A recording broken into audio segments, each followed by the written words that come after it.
Hello दोस्तों, मैं आप सभी का स्वागत करता हूँ अपनी यूट्यूब चैनल रैम्बो बाबा कंपटीशन में। तो आज हम देखने वाले हैं भारतीय नागरिक सुरक्षा संहिता की क्लास 33। कौन सी क्लास 33 देखने वाले हैं? BNSS की अध्याय 15 देखने वाले हैं। कौन सा अध्याय 15? कौन सा देख रहे हैं? अध्याय 15 देख रहे हैं। अध्याय कौन सा? अध्याय 15। अध्याय 15 किससे संबंधित है? अध्याय 15 संबंधित है कार्यवाहियाँ शुरू करने के लिए अपेक्षित शर्तें। क्या जो कार्यवाही शुरू करने के लिए क्या है, जो शर्तें हैं उनसे संबंधित है। तो देखते हैं इसमें कुछ धाराएं, हम एक दो धाराएं कल देख चुके थे। इसके बाद जो बाकी की धाराएं देखते हैं। चलिए देखते हैं, शुरू करते हैं। धारा 215। धारा कौन सी? धारा 215। धारा 215 क्या कहती है देखते हैं। धारा 215 में क्या है? लोक न्याय। कौन सा? लोक न्याय के विरुद्ध अपराधों के लिए और साक्ष्य में दिए गए दस्तावेज से संबंधित अपराध के लिए लोक सेवक के विधिपूर्व प्राधिकार के अवमानन के लिए अभियोजन। इसमें क्या है? इसमें क्या बताया गया कि जो लोक न्याय के विरुद्ध हैं, जो अपराध हैं और जो साक्ष्य हैं, जो जिनका जो दस्तावेज में जो दिए गए हैं, वो किसके? जो यदि लोक सेवक उनको विधिपूर्वक कुछ कर रहा है तो उसमें क्या उसके प्राधिकार दिए गए हैं। उसको यदि कोई व्यक्ति अवमानना करता है, क्या करता है? उसकी अवमानना करता है तो उसमें बताया गया, दिया गया। इसमें क्या जो उल्लेख करती है, जो क्या लोक सेवकों द्वारा जो सार्वजनिक न्याय है, कैसी? जो लोक न्याय या सार्वजनिक न्याय है, सो इससे जुड़े जो अपराध हैं उसकी क्या इसमें शर्तें बताई गई। क्या इसमें शर्तें बताई गई? इसकी जो लोक न्याय और जो या सार्वजनिक न्याय से शर्तें बताई गई। इसमें जो बताई गई इसकी जो अदालतें हैं, इसमें बताया गया कि जो अदालतें हैं, जो कौन सी जो अदालतें हैं वो क्या बताती हैं? वो बताती हैं कि संज्ञान लेने की जो अधिकृत लोक सेवक है उस पर जो इसमें बताते हैं कि जो अदालतें हैं वो कब संज्ञान ले सकती हैं। क्या जो अदालतें हैं वो कब संज्ञान ले सकती हैं? किस पे?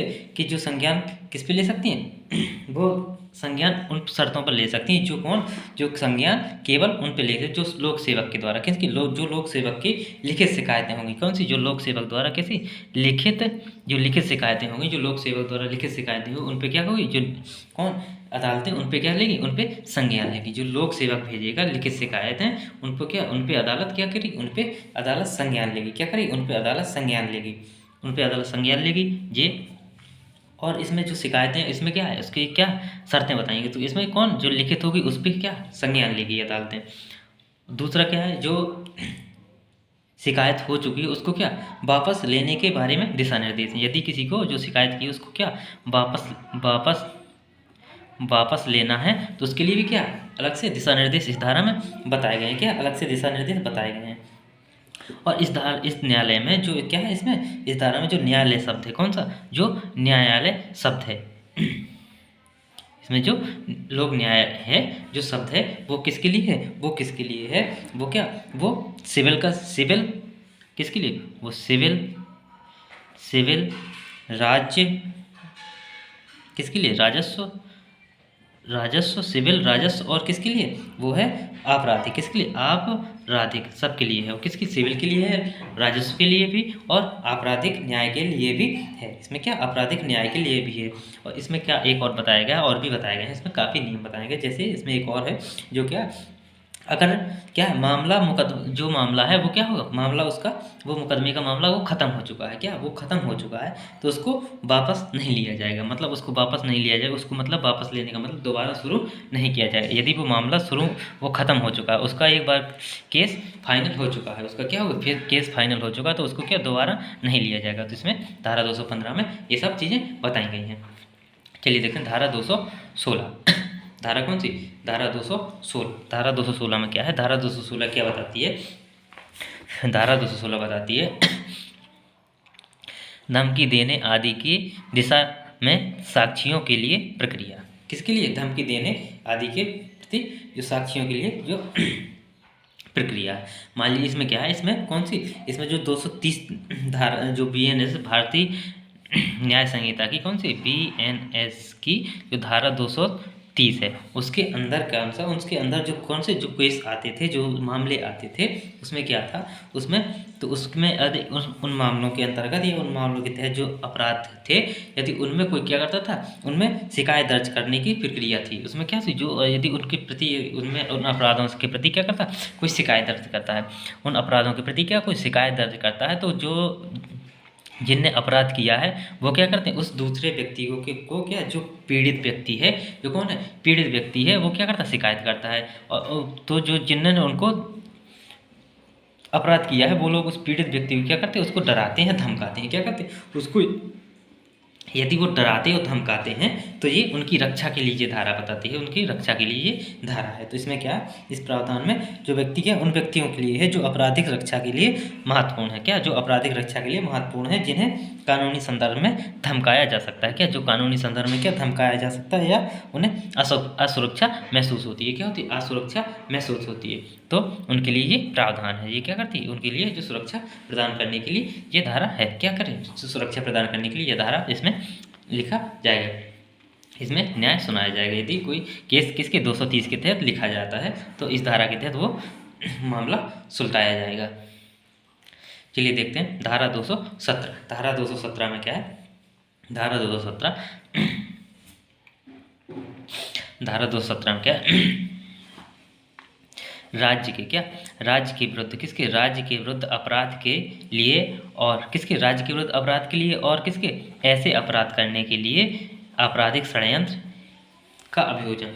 आपराधिक षड्यंत्र का मतलब किसी को उकसाना या किसी अपराध, किसी प्लानिंग करना, क्या करना, किसी अपराध के लिए प्लानिंग कर, किसके, राज्य के विरुद्ध, किसके, यदि कोई व्यक्ति क्या करता है, राज्य के विरुद्ध कोई आपराधिक षड्यंत्र करता है या क्या करता है, ऐसे और भी अपराध करने के लिए षड्यंत्र करता है, राज्य के विरुद्ध करता है या राज्य के और भी जो लोग से में जो जिससे क्या जान मान की क्या हो सकती, हानि हो सकती है, ऐसे क्या करे, यदि कोई व्यक्ति क्या करता है, ऐसे षड्यंत्र रचता है, क्या करता है, ऐसे षड्यंत्र रचता है, तो उसके लिए क्या है, उसके लिए इसमें क्या जो है, जो न्यायालय है वो क्या राज्य के खिलाफ क्या कर सकती है, कार्यवाही, जो अपराध है उनके राज्य के खिलाफ कार्यवाही कर सकती है, क्या, राज्य के खिलाफ कार्यवाही कर सकती है। जो राज्य के खिलाफ अपराध हैं उनके खिलाफ क्या कर सकती है, न्यायालय क्या कर सकता है, कार्यवाही कर सकते हैं, कार्यवाही कर सकता है न्यायालय क्या, जो राज्य के खिलाफ कौन है, जो राज्य के खिलाफ अपराधों पर क्या कर सकती है, कार्यवाही, राज्य के खिलाफ क्या कर सकता, राज्य के खिलाफ जो अपराध है, जो आपराधिक षड्यंत्र करता है उसके लिए क्या, उसके ऊपर क्या कर सकती है, कार्यवाही कर सकती है, क्या कर सकती, कार्रवाई कर सकती है। चलिए देखते हैं धारा नेक्स्ट, धारा 218। धारा कौन सी, धारा 218। धारा 218 क्या कहती है, न्यायाधीशों और लोक सेवकों का अभियोजन, किसका, न्यायाधीशों और लोक सेवकों का अभियोजन। इसमें क्या है, इसमें बताया गया जो कौन है, इसमें जो न्यायाधीश हैं, न्यायाधीश और लोक सेवकों कौन सब आते हैं, क्या, न्यायाधीश, तो इसमें क्या जो न्यायाधीश हैं, मजिस्ट्रेट हैं, जो पब्लिक सर्वेंट हैं, जो सशस्त्र बल के सदस्य हैं, जो अधिकारी हैं, जो अपने क्या अधिकारों कर्तव्य का निर्वहन कर रहे हैं, क्या, जो अपने जो अधिकारी हैं, जो क्या है, जो लोक सेवक हैं और जो न्यायाधीश हैं, और जो सब क्या कर रहे हैं, जो अपने कर्तव्य का वहन कर रहे हैं, क्या, अपने कर्तव्यों का निर्वहन कर रहे हैं, क्या, निर्वहन कर रहे हैं, क्या, अपने कर्तव्यों का निर्वहन कर रहे हैं,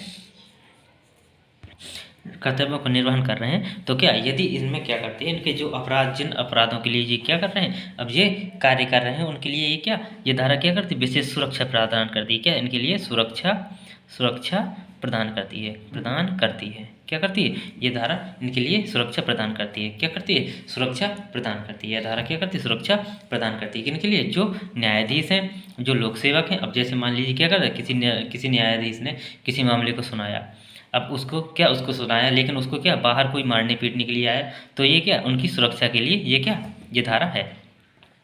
या उन पर कोई दूसरा व्यक्ति केस करता है, या क्या कर दे, उस पर कोई दूसरा व्यक्ति केस कर दे कि ये क्या है, ये मामला इन्होंने गलत सुनाया है, क्या सुना है, गलत सुनाया है, ये ऐसे नहीं है, वो दूसरी सबूत लेके दूसरी तरीके से पेश करे, तो उसमें क्या किया जाएगा, इसके ऊपर ये सुरक्षा प्रदान करेगी, क्योंकि उनको जो सबूत मिले उनके आधार पर इन्होंने क्या न्याय या उन्होंने मामले में क्या सुनाया, अपना बयान सुनाया, जो भी है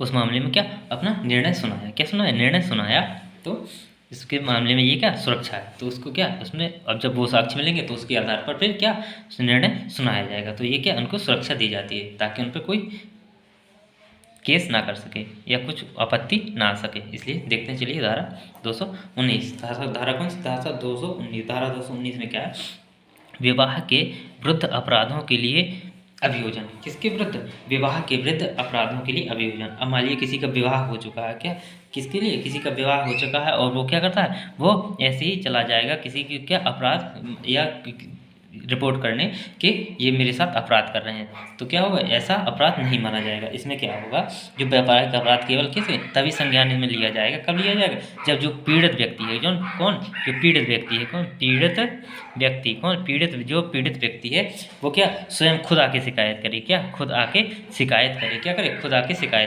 खुद आके शिकायत करे, या आमतौर पर क्या कोई व्यक्ति इस पे क्या करे, खुद आके शिकायत करे। इस पे क्या आमतौर पर बताया कोई व्यक्ति शिकायत नहीं कर सकता, आमतौर पर कोई ऐसी व्यक्ति शिकायत नहीं कर सकता, क्या कर सकता, कोई भी व्यक्ति ऐसे शिकायत नहीं कर सकता।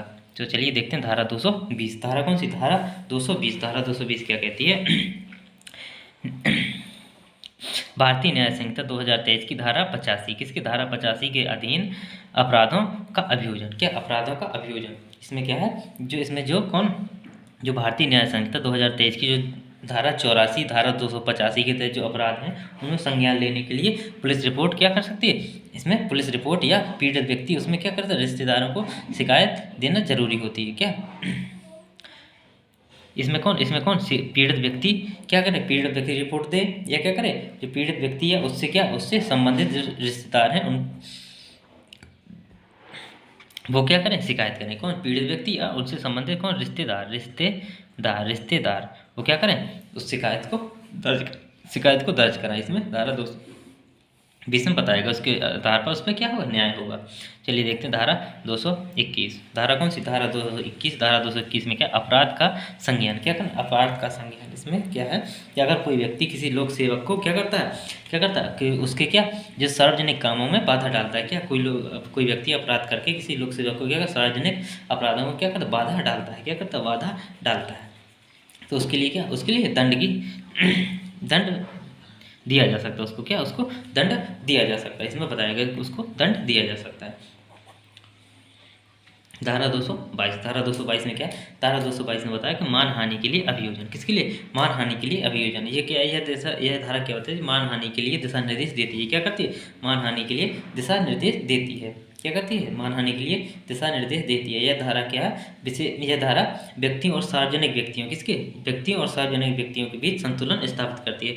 व्यक्ति मतलब जो सामान्य व्यक्ति है, जो सार्वजनिक व्यक्ति जो क्या है, जो लोक सेवक वगैरह जो सबकी सेवा करने वाले हैं, या जो वो क्या है, वो सार्वजनिक व्यक्ति होते हैं, तो उनके बीच में क्या संतुलन स्थापित करती है, क्या संतुलन स्थापित करती है, संतुलन स्थापित करती है, क्या करती है, संतुलन स्थापित करती है। और इसमें किस प्रकार के अभियोजन हैं, जो दिशा निर्देश हैं, इसमें जैसे कोई व्यक्ति शिकायत करेगा तो क्या क्या होंगे, जैसे शिकायत दर्ज कौन करा सकता है, इसमें क्या है, कौन शिकायत दर्ज करा सकता है, क्या कौन शिकायत दर्ज करा सकता है, और भी कौन, इसकी समय सीमा क्या होगी, इसकी समय सीमा, शिकायत दर्ज करने की समय सीमा क्या होगी, तो इस तरह के इसमें क्या होंगे, इस तरह के इसमें दिशा निर्देश होंगे।